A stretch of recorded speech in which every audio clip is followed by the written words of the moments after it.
Steve, with all of the rioting and violence going on across the nation and all of the calls for gun control, we thought it would be a good idea to bring in the president of the Crime Prevention Research Center, Dr. John Lott. Dr. Lott, thank you for joining us today. We always appreciate having new guests on the program, and we're excited to talk to you because, as I said, we have heard for a lot of calls for gun control, and I know you are a specialist on this, so I want your response to those calls. Well, thanks very much for having me on. Yeah, I don't think we've ever had an election where the private ownership of guns is as much on the ballot as it is right now. I mean, just in the last couple days after Justice Ginsburg's passing, we've had Democrats threatening over and over again to get rid of the filibuster. And I don't think people understand what types of radical legislation that's going to make it possible to get through. Up until now, no party has 60 votes in the Senate. And so that requires bipartisan support in order to get anything through. And that may stop Republicans from getting some bills that they would want to get through. But it also stops a lot of the more radical bills that the Democrats want to go and offer. And one can just go through and look at the different proposals that they have in the Democratic platform or Biden's put up. One of the things is going to be to allow lawsuits against gun makers whenever their gun and sellers whenever their guns are used improperly. So if there's an accident, if there's a suicide, if there's a crime committed with a gun, then manufacturers and sellers would be sued for hospital costs and lost wages and pain and suffering. Could you imagine if such a change was made for the car industry? I mean, there's 4.5 million times each year people are injured in car accidents. What would happen to the car industry if all those people would sue car companies? Again, no fault of the car company. Somebody driving a car recklessly or using a car in the commission of a crime. How many car companies would stay in business with 4.5 million lawsuits each year?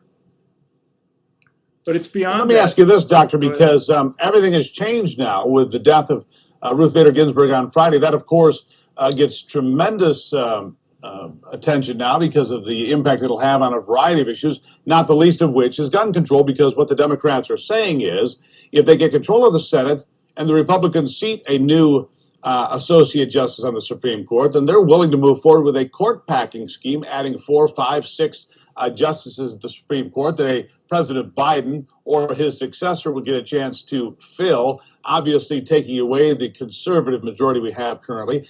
What do you think when you look at that? Is this the biggest referendum on gun ownership, private gun ownership in American history? What do you think about the election? I think the election's referendum on lots of things. I mean, Biden has promised that if he wins the presidency, the first bill he's going to put up is going to be to give citizenship to 22 million plus illegal aliens that are in the United States. They're going to make all sorts of changes to voting rules. They're going to give statehood to D.C. and Puerto Rico to give Democrats 4 more seats in the Senate.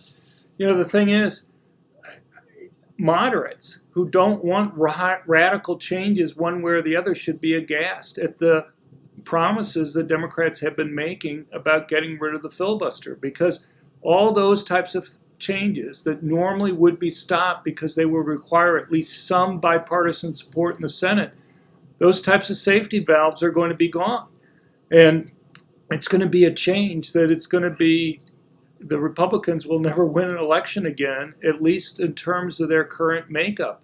And I think what's happened with Ginsburg's passing is that it's made it so that the Democrats are doubling down on these promises to get rid of the filibuster and making it clear how radical these changes are going to be. And I think many people maybe don't understand arcane rules like filibusters or what have you.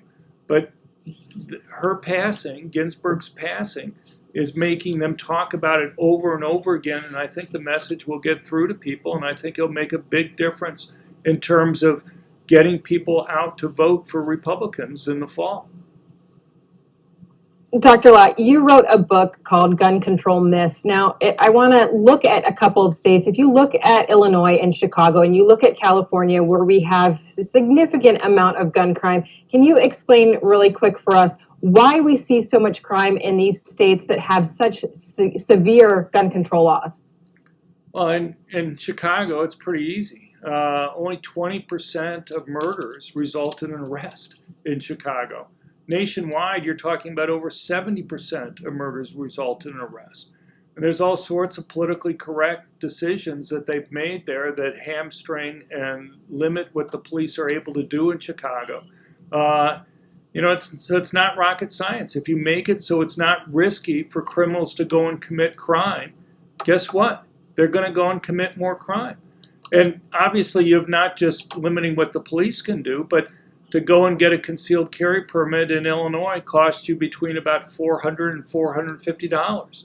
The very people who need guns the most, the people who are most likely victims of violent crime, are poor blacks who live in high crime urban areas like Chicago.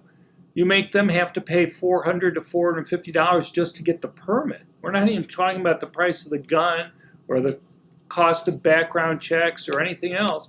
We're just talking about the cost of getting the permit. And there are all sorts of other restrictions that they have there. Who do they think they're stopping from being able to go and protect themselves? The very people who are most vulnerable, the very people who are most likely victims of violent crime. And my last question here today, Doctor, is this: your latest book is Gun Control Myths: How Politicians, the Media, and Botched Studies Have Twisted the Facts on Gun Control. If Joe Biden is elected November 3rd, if there is a Republican Senate, if they are able to pack the courts, private gun ownership in America will be changed forever, don't you believe? Yeah, I mean, look, if you look at the Democrats on the Supreme Court, all of them have wanted to go and reverse the past decisions in Heller and McDonald. And the only thing that those decisions did was to say that the government could not completely ban all guns or an entire category of guns like all handguns or all rifles. Biden just very recently this month was saying that he wanted to overturn those decisions. Why do you want to overturn decisions that the only thing that those decisions did was saying you can't completely ban all guns? But all the Democrats on the Supreme Court, as well as the people that Biden would appoint, would want to go and do that. And it's not just the Supreme Court. They would do that at lower courts too. Right. Dr. John Lott, president of the Crime Prevention Research Center, thank you so much for being on today. Thank you very much.